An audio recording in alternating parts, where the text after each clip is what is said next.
I would like to show you the M300 live mixer, one model in the line of Roland vMixer series. The M300 is a 32-channel digital mixer in a portable tabletop or rack mount unit at only 21 pounds or under 10 kilograms. The main output can be mono, stereo, or LCR, plus 8 aux mix buses and 4 matrix mix buses. There's a complete set of built-in effects for inputs and outputs and system-wide effects. Full memory and recall with moving faders. It's easy to use and has superior sound quality well above any other mixers in this class. The M300 is so much more than a mixer. I'd like to show you how the M300 can be part of a more extensive digital audio system. The M300 vMixer is just one of the components of the vMixing system that includes mixers, digital snakes, personal mixing, and multi-channel recording.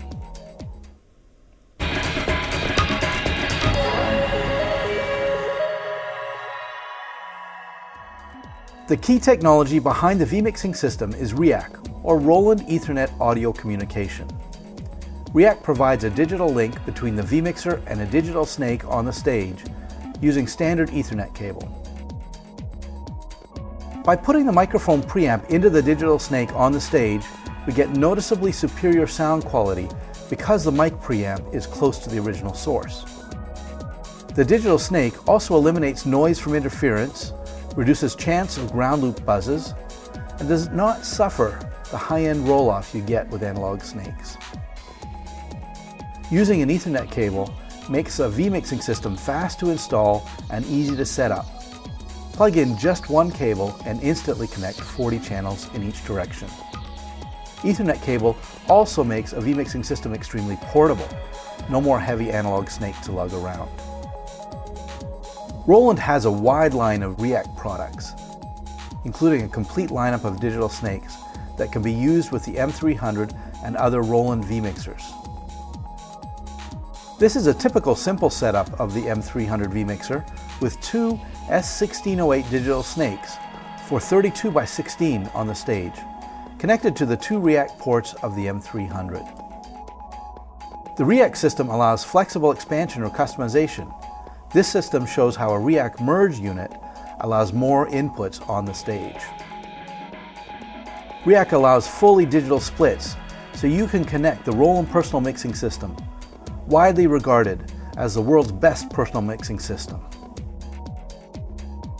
Another Rack digital split can be sent to the Sonar V-Studio 700 recording system. Or send a Rack split to the Roland R1000, a rack mount 48-track recorder and player, for simultaneous multi-channel recording of 40 sources. The Rack system allows flexible expansion and growth opportunities for any system built around a Roland vMixer. Even add a second vMixer for monitor or broadcast mix.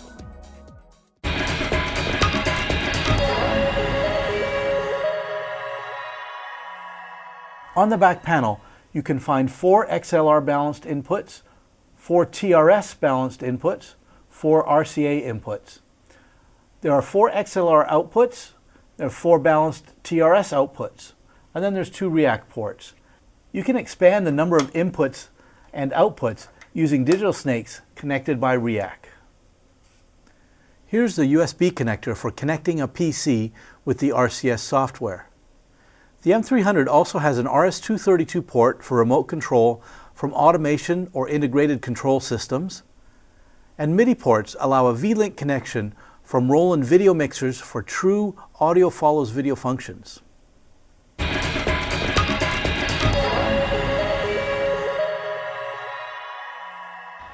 Now that we've seen how the M300 connects to the whole vMixing system using Rack, let's look at the mixer itself. On the front panel, the M300 has 16 moving channel faders, used in layers to control 32 channels. With this layer button, we can control channels 1 to 16, and then with the second layer, we can control channels 17 to 32. The third layer has 8 master outputs for the 8 auxiliaries, the master levels for your 4 matrices, and then 4 DCA group faders here. The assignment of those faders is labeled here. There are also 2 user layers that are programmable. You can assign any channels to any fader as you choose, so you can change the order of channels or have some input channel controls with output bus controls all on the same layer. Every channel has a mute button, a meter, and a solo button. Use this select button to make settings on any channel. Any channel that I select becomes the active one in the display and on the channel control knobs. Each major component or section of the mixer has a display button, so it's fast and easy to go to each function that you might need to access. Green lights indicate major features you might want to access while mixing an event. The display button for the current function will light up in red. In every display, various functions are assigned on the 8 tabs across the bottom of the screen to correlate to the 8 function buttons found here. You can select and change any control on the screen using the cursor buttons, the data wheel, and the enter button.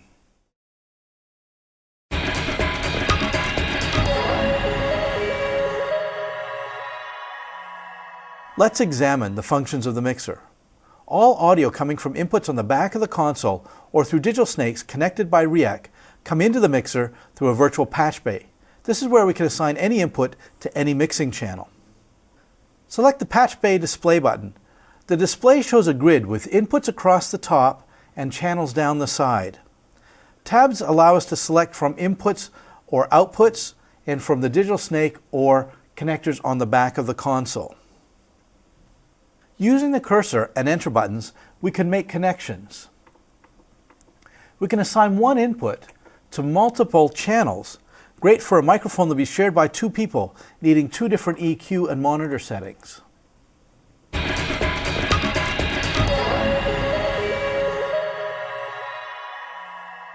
The built-in 800 by 600 high-resolution screen provides a detailed overview of the currently selected channel, without the need for external viewing software on a PC.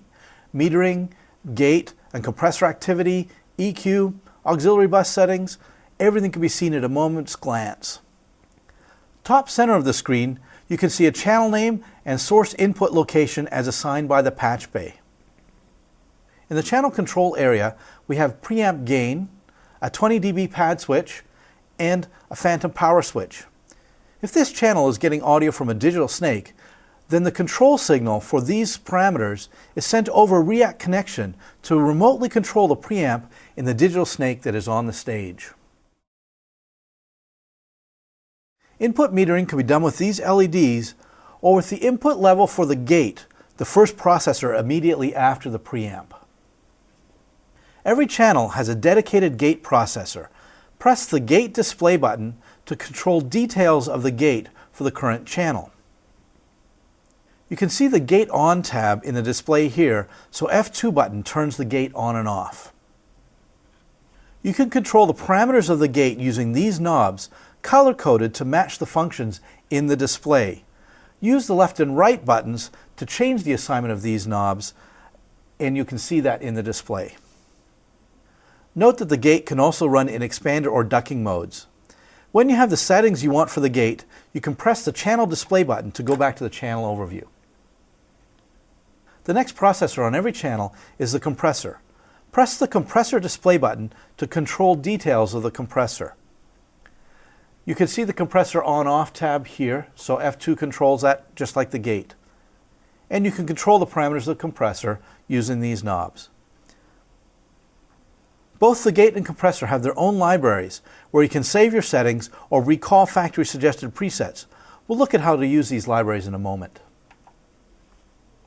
Pressing the equalizer display button brings up a closer view of the high-pass filter and EQ.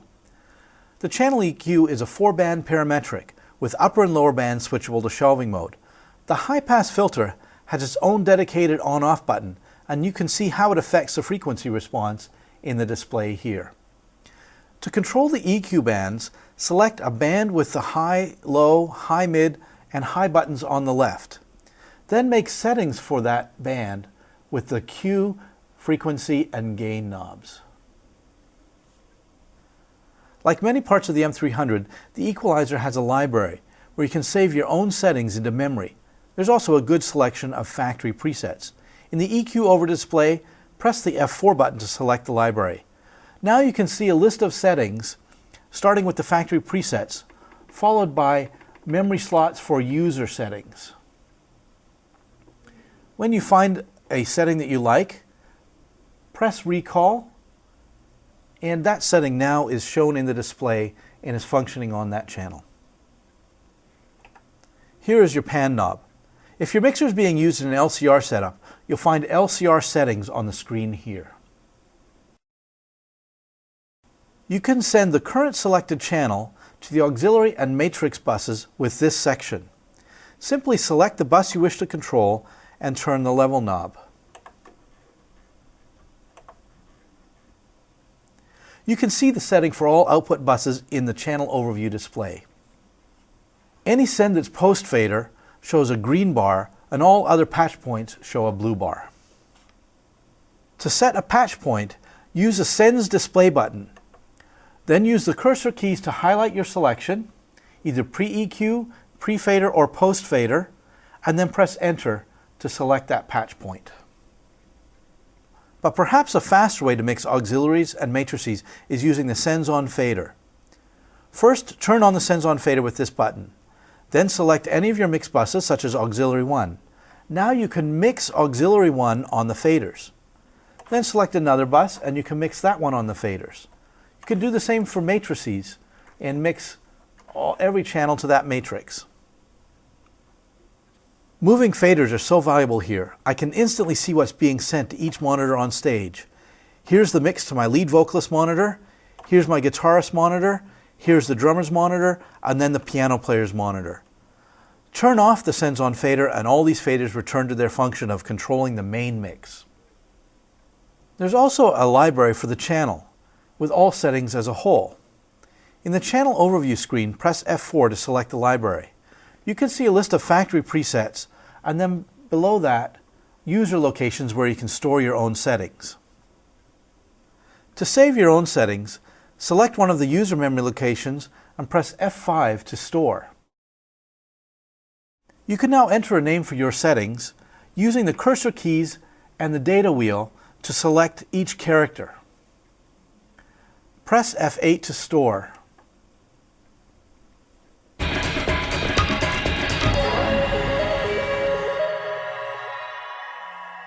To see the master output of each auxiliary matrix bus, switch to layer 3. The faders now set the master output level for the 8 auxiliaries and 4 matrix buses. If you don't need your matrix buses for true matrix functions, they can be used as added auxiliary mixes for up to 12 mixes. If you press the select button for one of these buses, you can see all of the output settings for that bus. The output bus has its own dedicated effects with a limiter, an 8-band parametric EQ, and a delay. The limiter ensures that the level of an output never exceeds the maximum that you set. The 8 bands of EQ allow you to customize the output to the speakers and environment for that one output bus. The control knobs can be used to set the EQ for the output bus. These left and right buttons can select any of the 8 bands, then the 3 knobs can act as Q, frequency, and gain. On a matrix feed, you could customize the EQ perhaps for under balcony speakers in a theater or a church. To help in that application, every output bus has a delay unit, so those under balcony speakers can be time aligned with the main speakers. The 3 main output buses also have those same processors, limiter, EQ, and delay.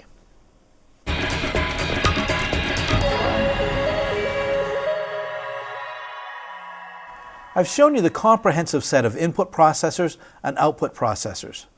Pressing the internal effects button displays 4 more global processors for effects that are shared by many channels, such as a reverb, or for special treatment processing to be inserted on an input channel or an output bus.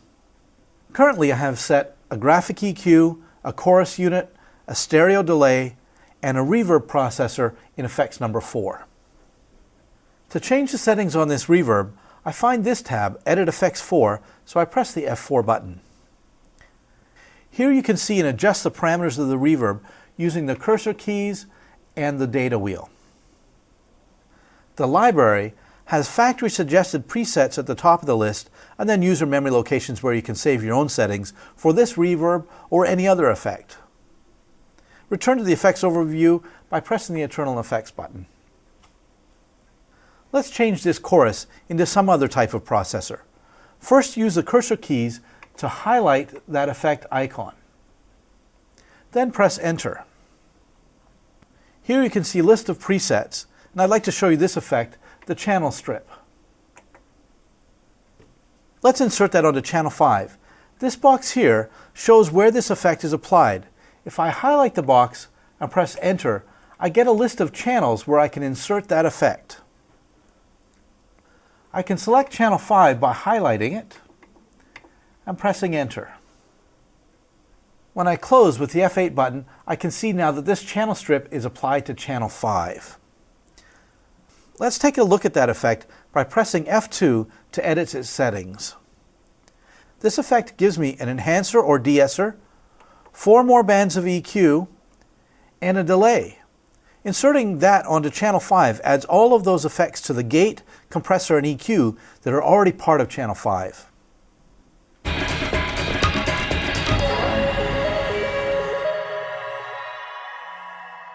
The M300 has 4 DCA groups and 4 mute groups. A DCA group makes it possible to control the volume of multiple channels all on one fader. For example, you could put all of your drum channels onto one DCA group. Then you have an independent control of each drum mic on its own channel, and also have control of the drums as a whole on one fader. On the third layer, you can find 4 faders to control 4 DCAs. To assign multiple channels onto one DCA fader, press the DCA Select button, and you see the 4 DCAs in the display here. To assign those channels, select the DCA you would like to work with and press the Assign button. Here you see a list of channels that you could select using the cursor keys and the Enter button. But an easier way is simply to find the channels that you want to select and turn them on using the Select button. So here I've got 10, 11, and 12 selected, maybe 3 choir mics that I've now assigned onto DCA 1. And so now this fader controls my 3 choir mics. Mute groups make it possible to turn on and off multiple channels all at the same time. For example, I could have 14 channels of a band on one mute group. When the band is finished playing, I'd like to press one button and mute all of those 14 channels together and leaving the announcer's microphone on. Let's take a look at how to do that. Setting up mute groups is done in the same way as DCA groups. Press the Mute Group button here and you'll see the 4 mute groups. Press F8 to assign the channels that you would like to have in one mute group. In this case, 1 to 14.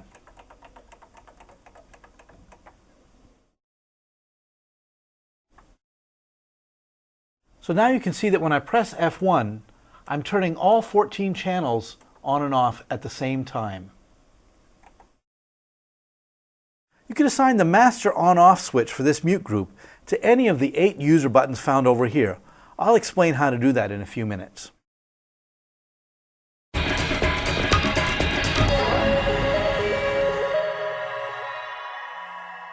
The vMixer has a built-in stereo recorder. It captures any 2 output buses to a stereo file on a USB memory. First, you insert a USB memory into the USB port and press the USB recorder display button. You can see the recording source here in the display. Currently, it is set to record the main outputs, left and right, but you could record a pair of aux buses or matrices if you prefer.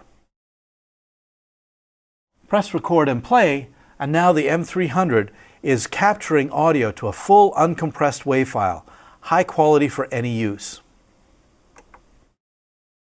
You can also play back WAV audio files with the output going to any 2 channels. Here you can assign the output of the first channel. I'm going to select channel 17.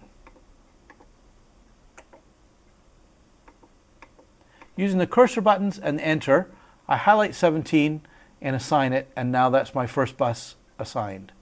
Let's assign the second bus to 18.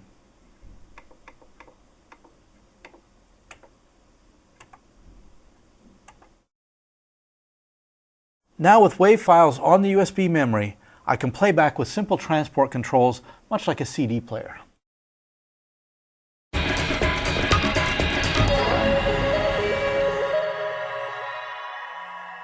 Every setting you make on the vMixer can be stored into memory for recall at any later time. So you can do sound for a band rehearsal on Tuesday, change all the settings for a conference on Thursday, and immediately recall all of the band's settings on the weekend. This is the scene memory function, to store and recall the exact settings of the whole system. When you press the Scene Display button, you see a list of all 300 locations where you can store your setting for the console. Choose a location to store your setting, and then press the Store button, and then you can put in a name for your scene. Once you have the name entered, press F8 to finish storing your scene into this memory location. To recall, move up and down through the list to find the setting that you'd like, and then press Recall. Now you've recalled all of the settings of the console to set it back to the way it was when you saved that scene. I can make any changes I want, use the mixer for an event, and go back to the scene list and return to the scene that I stored a moment ago or a year ago. You can also back up all of the settings in all of your scenes and in all of your libraries, copying everything onto USB memory. Select the System button and then Load Save, and then you can press the Save button to save a file with all of the functions that you have in your console. All of the memories, everything you've done gets stored onto the USB key. Now this key can be used to transfer all of your settings into another M300 in another location somewhere. Or someone else could use your M300, storing their own settings or even erasing yours. When you get the mixer back, you simply put in your USB key and load all of your settings back into the mixer. Everything's back the way you had it.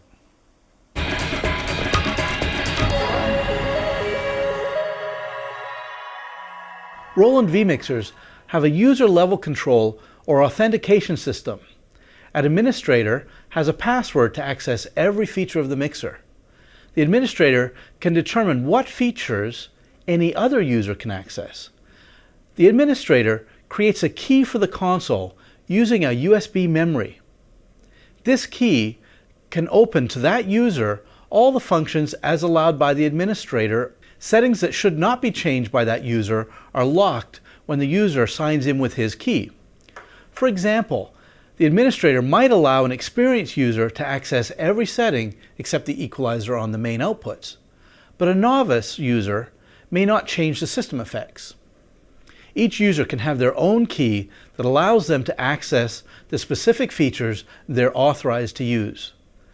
The administrator can also determine what features a guest, someone without a USB key, is allowed to access. Perhaps without a key, no setting can be changed, or maybe only the podium mic can be controlled without a USB key. Let's go through the steps of creating a user key for the M300. I've inserted a USB memory already, so I'll press the User button here.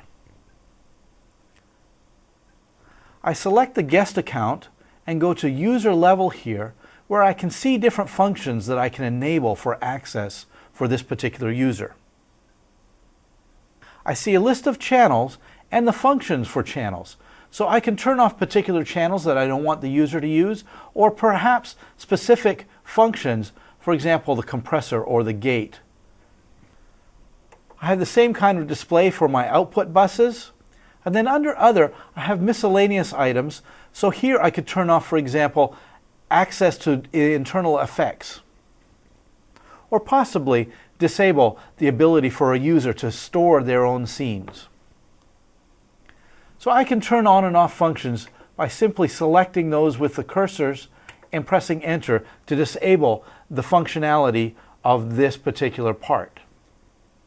Once I've selected the functions that I want to lock out, I press OK. And then I press F2 to create a user. And now I can give it a name and then press Create, and it saves that permission as a key onto this USB memory. Now every time that USB memory is plugged in, those are the functions that will not be accessible to that user.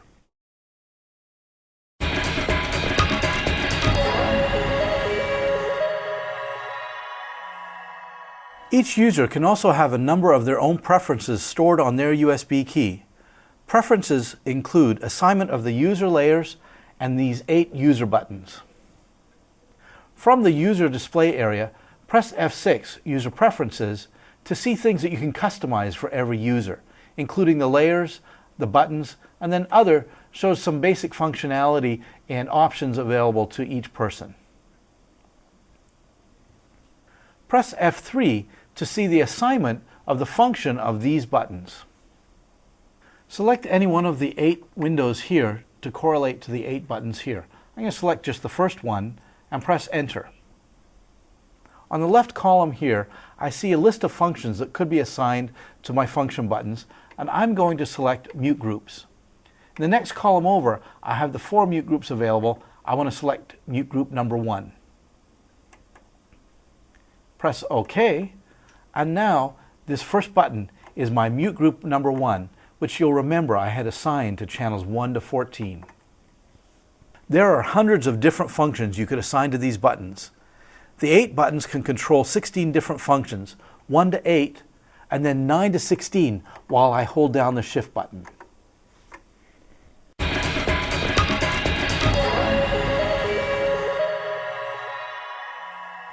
Roland vMixers, so intuitive and easy to use, have been very popular in settings where there are users with varying level of experience and training. We've put in a number of features that really help in training, and in particular this one, the Help button. When I press the Help button, you can see a list of topics available, but even better, the Help can be used contextually. That is, that I can hold down the Help button and press another button to get help specifically with that function. So here's an article on the compressor. I can scroll down starting with what it is, how to use it is what buttons to press, and then at the bottom some application tips. So here is help for the patch bay, here's help for the gate, and here's help for the EQ.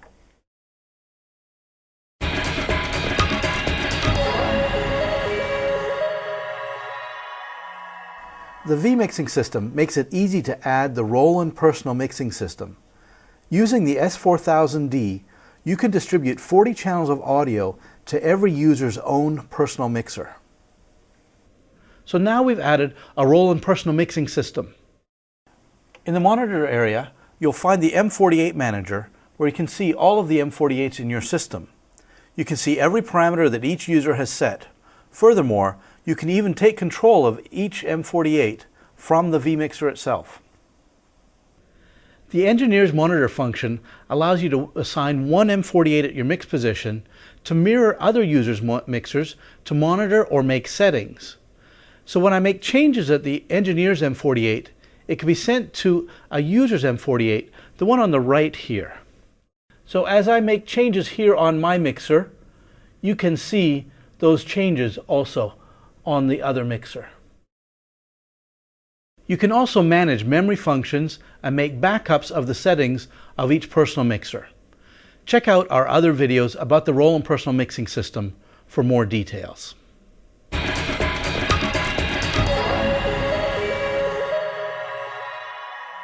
You can easily send a fully digital split to the Sonar V-Studio 700 for multi-channel recording with full post-production editing, mixing, and media distribution.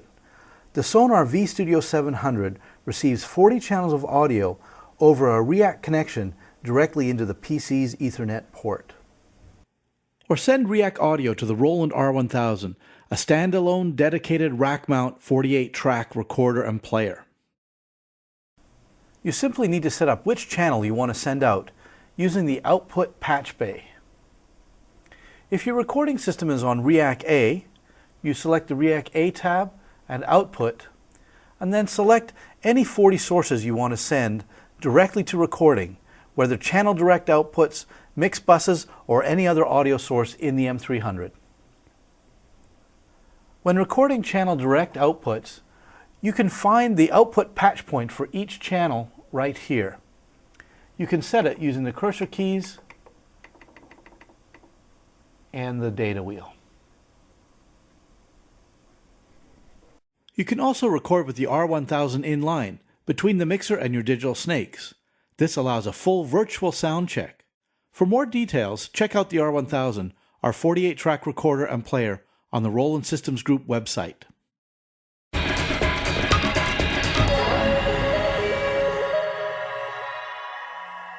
The M300 has several remote control options: RCS software, V-Link, and RS-232. RCS software has the same screens and interface as the M300 itself to access the M300 from a PC connected by USB. RCS software can be used online, directly connected to the mixer for real-time control, or use RCS offline, at home, to prepare settings before even arriving at the venue. Simply save setups on a USB key to take with you. It's also a great training tool. Users in training can use the RCS software to learn the functions of the M300. Roland offers the RCS software for no charge, so every user can have a copy of the software on their own PC. With your RCS computer running a VNC server, you can access and control the M300 from wireless devices. So with a standard wireless network connection, I can control the M300 from anywhere in the venue. That's particularly useful during setup and sound check. Here is the USB connector for connecting a PC with the RCS software. The M300 also has an RS-232 port for remote control from automation or integrated control systems.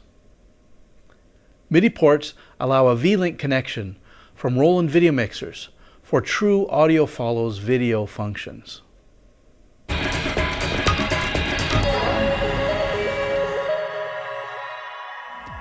Like the other Roland V-mixers, the M300 has a no-compromise feature set for demanding usage, with the same user interface of the other Roland V-mixers, well known for their ease of use and intuitive operation.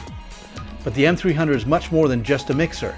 It uses Roland's React technology to become part of the larger Roland V-mixing system, with live mixing consoles, digital snakes, personal mixing, and digital recording.